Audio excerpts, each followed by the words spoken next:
Oke, kali ini bakal ngebahas sesuatu yang mungkin bikin kalian geleng-geleng kepala atau justru langsung buka aplikasi jual beli mobil bekas. Kita tahu, semua orang pengen mobil yang wah.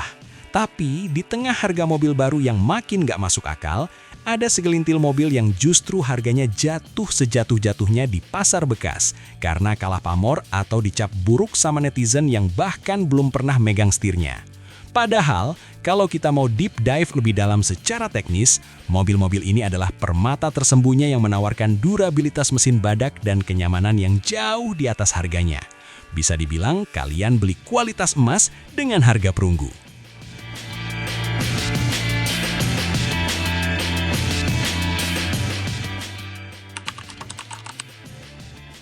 Langsung saja, yang pertama adalah Toyota Etios Falco.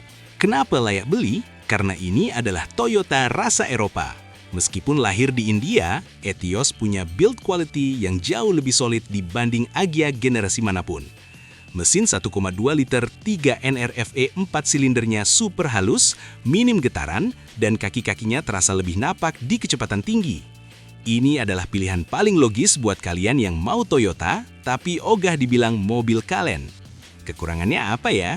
Nah, siap-siap sama desain interior yang unik, panel instrumennya di tengah yang buat sebagian orang butuh waktu adaptasi. Selain itu, fitur keselamatannya masih standar banget untuk tahunnya.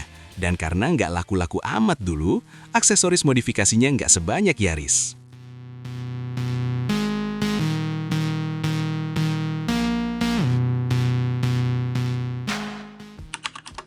Mobil ini layak dibeli karena dia mungil tapi pinter. Radius putarnya cuma 4,5 meter, yang artinya kalian bisa putar balik di jalan sempit tanpa drama maju mundur berkali-kali. Mesin 1,2 liternya memang 3 silinder yang agak bergetar saat idle, tapi sangat efisien buat tempur di kemacetan Jakarta. Kalau dapat yang 1,5 liter, itu bonus besar karena mesinnya sama dengan Grand Livina yang bertenaga. Sisi gelapnya, kaki-kaki depan Nissan March dikenal agak manja, apalagi kalau kalian sering hajar lubang. Selain itu, harga suku cadang Nissan memang sedikit di atas Toyota atau Daihatsu. Jadi jangan kaget kalau tagihan bengkelnya beda tipis sama mobil kelas di atasnya.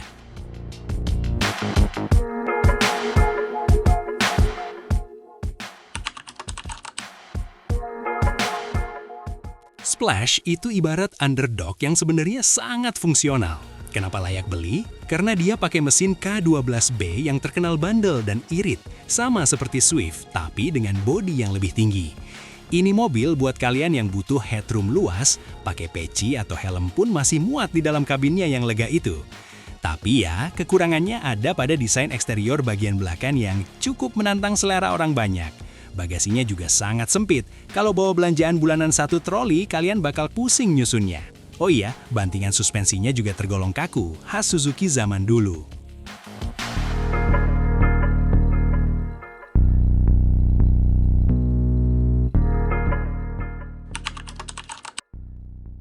Kalau bicara Panther, kita bicara soal ketangguhan yang hakiki.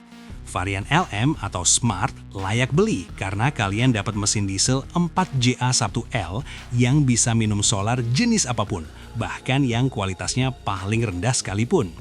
Ini mobil anti banjir, anti mogok, dan sangat kuat buat muatan berat atau jalanan luar kota yang hancur. Kekurangannya? Interiornya sangat kuno, fiturnya hampir nggak ada. Bahkan ada yang nggak pakai power window, dan suaranya, ya ampun, kayak traktor sawah masuk komplek. Jangan harap bisa dengerin audio dengan jernih di mobil ini kalau lagi jalan kencang.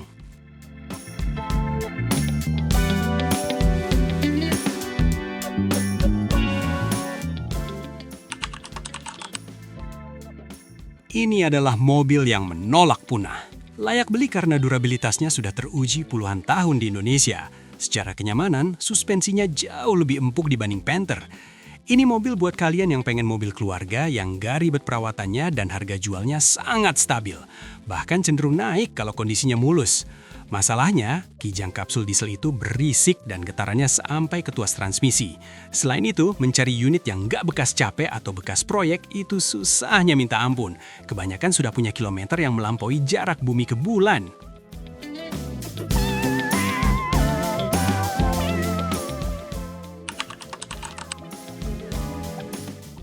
Kenapa layak beli? Karena ini mobil paling jujur.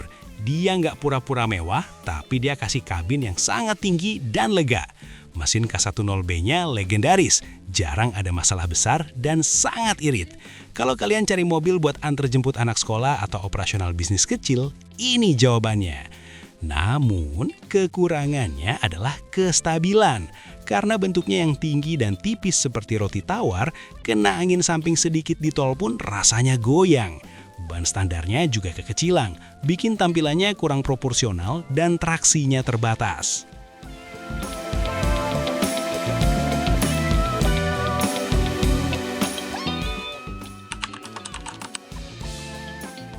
Ini adalah mobil buat kalian yang mau kenyamanan MPV, tapi rasa berkendaranya kayak sedan.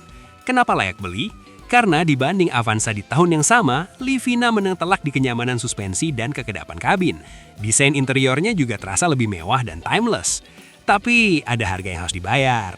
Penyakit khasnya adalah masalah pendinginan, kipas radiator, dan koil yang sering mati kalau kena panas berlebih.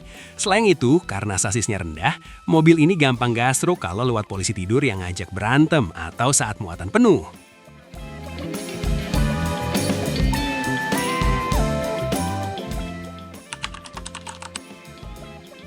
Kenapa layak beli?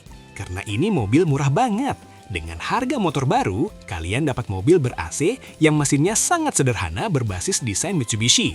Perawatannya gampang, suku cadangnya murah, dan karena modelnya liftback, bagasinya sangat praktis buat bawa barang panjang.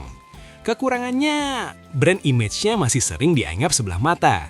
Desainnya juga sudah terlihat sangat ketinggalan zaman, dan material plastiknya di dalam kabin terasa sangat plastik. Plus, jangan harap fitur keselamatan modern ada di sini.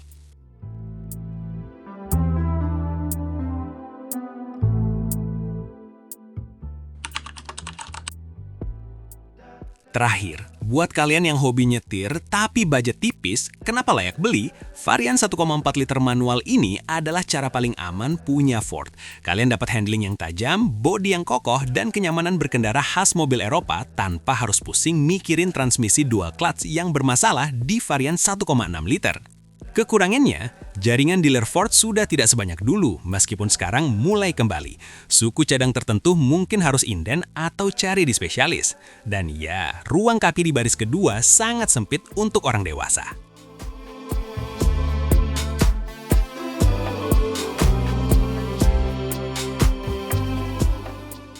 So, dari ke-9 mobil hidden gem tadi, mana yang menurut kalian paling masuk akal buat dipelihara? Atau kalian punya daftar mobil lain yang harganya murah tapi kualitasnya sebenarnya juara dunia? Tulis di kolom komentar di bawah ya. Jangan lupa kasih alasan teknisnya biar kita bisa diskusi sehat, bukan sekedar debat kusir soal merek. Kalau kalian suka video model begini, jangan lupa like, share, dan subscribe channel YouTube kami. Terima kasih sudah menonton.